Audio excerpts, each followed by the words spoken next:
Hello and welcome to this week's episode of Fellowship in Essential Oils. We're diving into an essential oil that I feel kind of gets put in the corner, but I'm hoping we're going to bring it from the corner to the spotlight today. We're exploring one of the herb essential oils. We're looking at marjoram, Liz.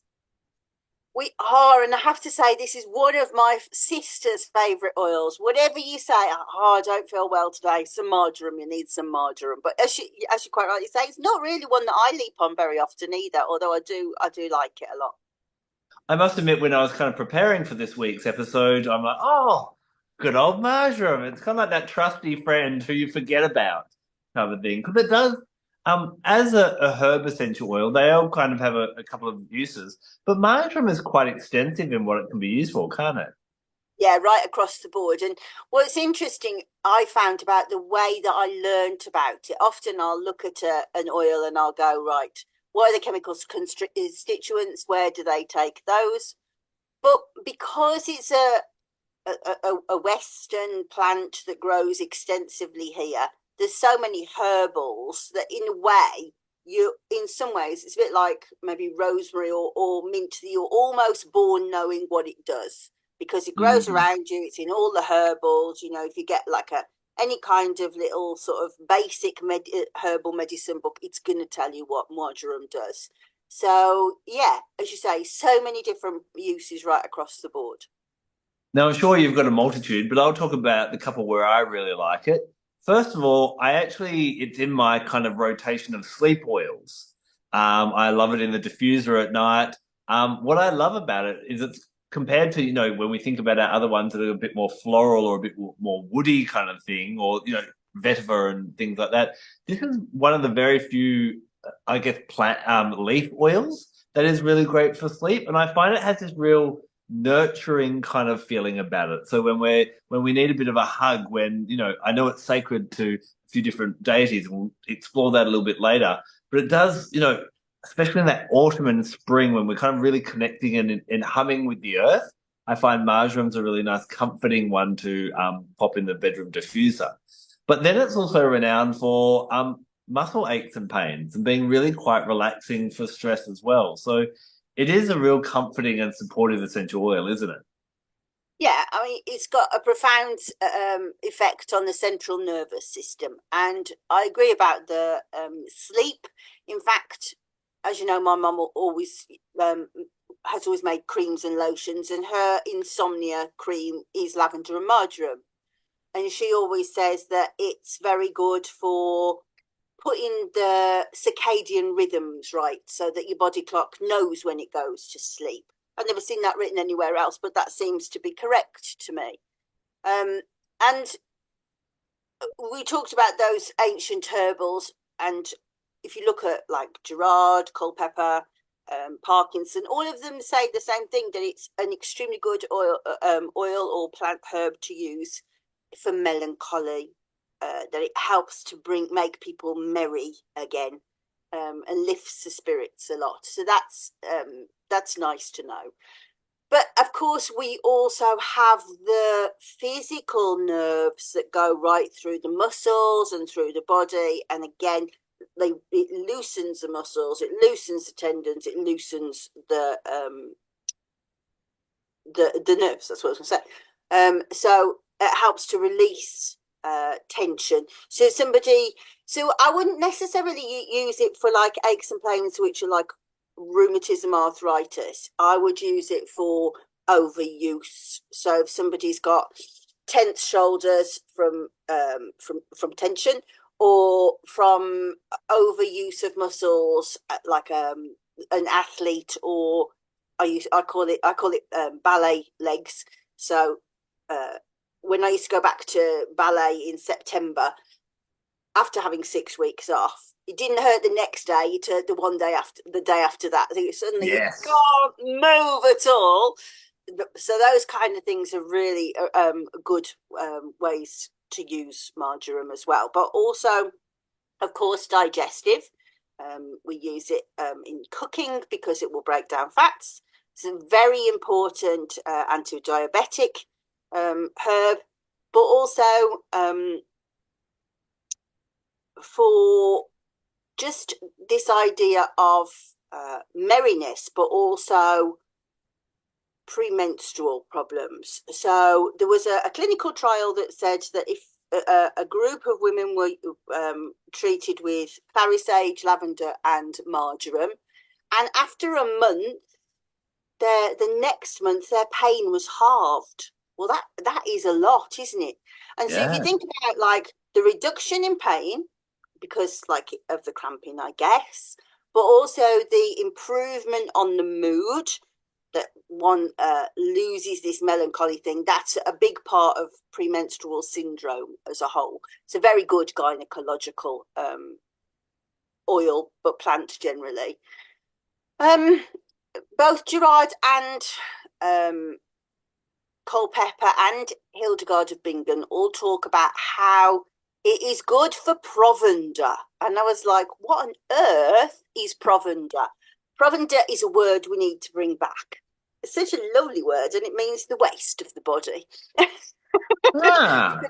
If somebody, particularly urine, so if somebody's got urinary retention, maybe they've had an operation and they can't wee afterwards, or of course women have fluid retention again, so that's another marjoram and gynecological link again. So this idea of release of fluids is big with marjoram too. So only urination, or would it also be helpful in constipation as well? Well,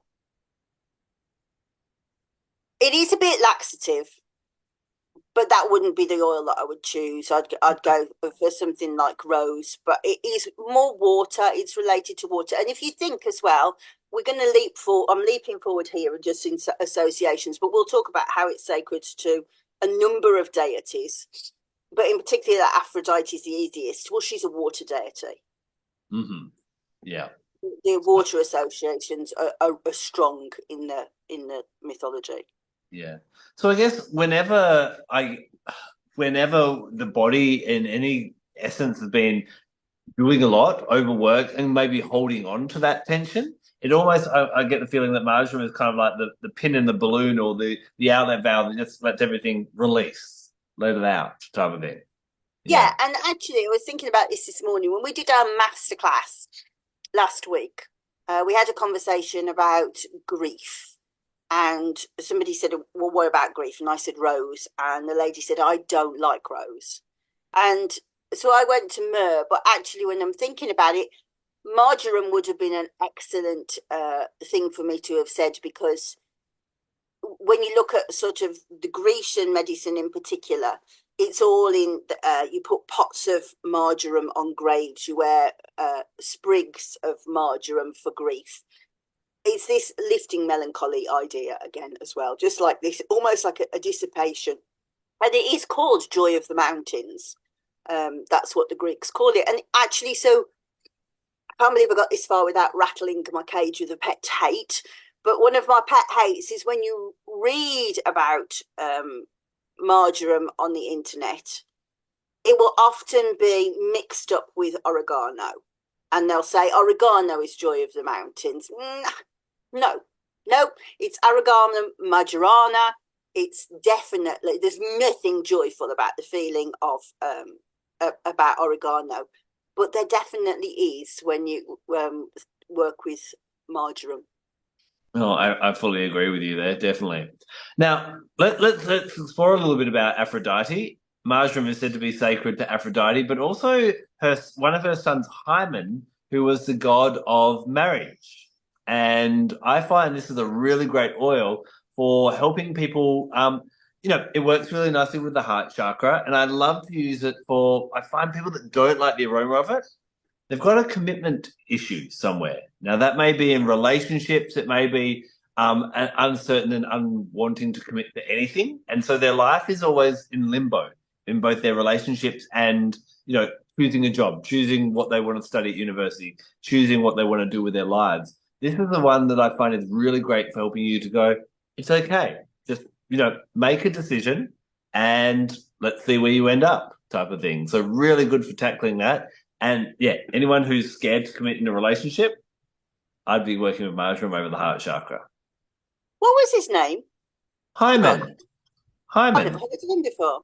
Ah, Very, yeah. very interesting. Yeah, and it's said, as you say, sacred to Aphrodite, and it's believed that that is because she was continuously in mourning for Adonis, so she always needed it. But it spoke earlier about how it's associated with water deities. In Egypt, it's the personification of Sobek. So Sobek is the crocodile god, and he is the protector of the fertility of the Nile. And I love this idea that that a crocodile protects the Nile. You know, it's like your brain goes, oh, it's the opposite way round to anything I've ever thought of, and it makes more sense too. But also, so this is an important aspect of marjoram. If you think about how crocodiles, or maybe you don't know, but crocodiles are extremely shag nasty, and they are prolific procreators, and so there are many, many crocodiles all of the time. And marjoram does have a fertility aspect, but it's the opposite to what you think. So it's what's called an aphrodisiac. So not it is an aphrodisiac.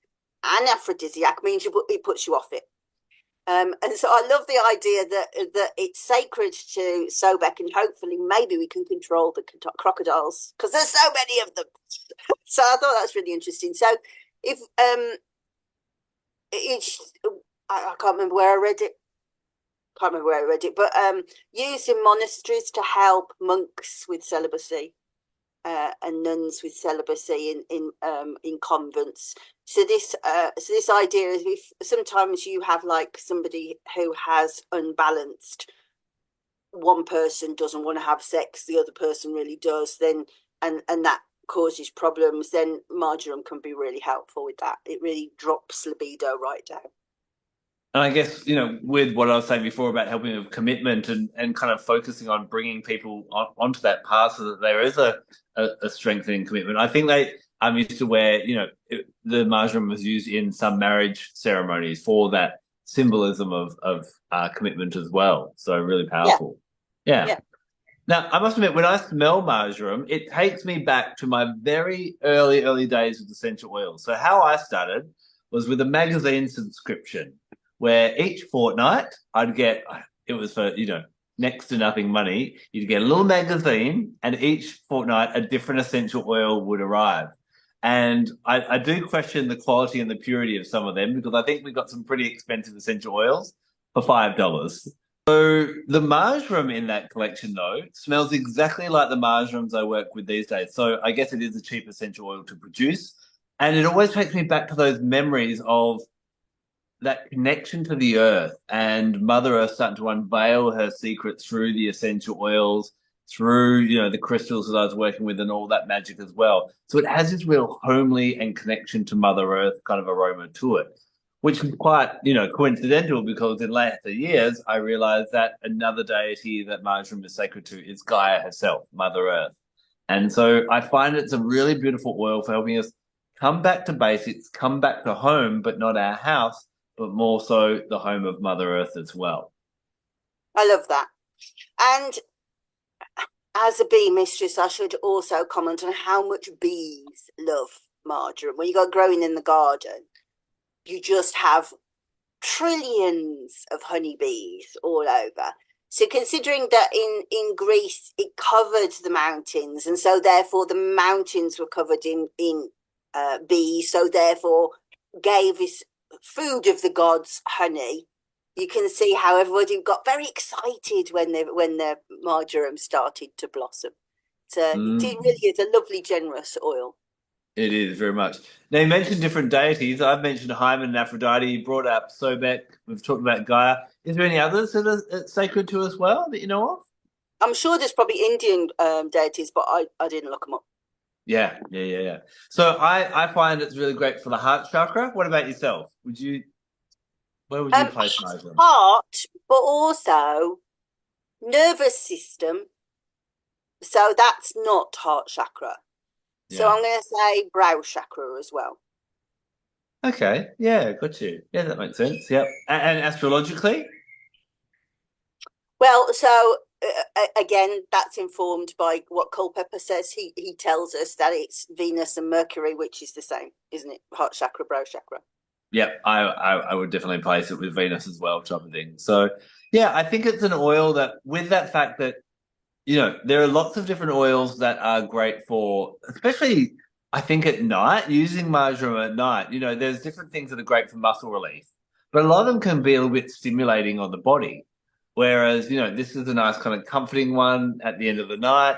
Plus, it's going to help with the sleep as well. So I think that when we've just had one of those days, marjoram is that hug that we need, type of thing. Yeah, it's lovely in the bath, fantastic in massage.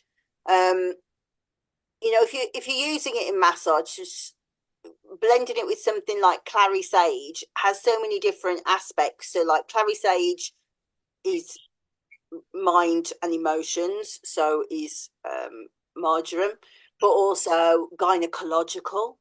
So, Mm. that antispasmodic in the nerves, in the muscles, in the period pains. So it's definitely got like friends that come up over and over again. So like clary sage, lavender, rosemary. It's almost like just hauls them along with it, really.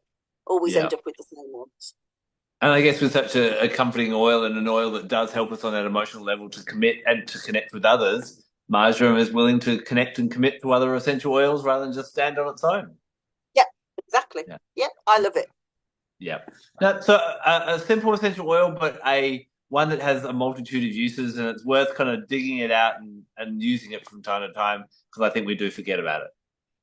Yeah, and also to comment on how safe it is to use. Maximum dilution is 3%. You'd only use 1% on children, but you can use it on children. If Mm. you've got somebody, you hit the nail on the head right at the beginning. It's like a big hug. If you've got somebody who's very upset, marjoram's helpful.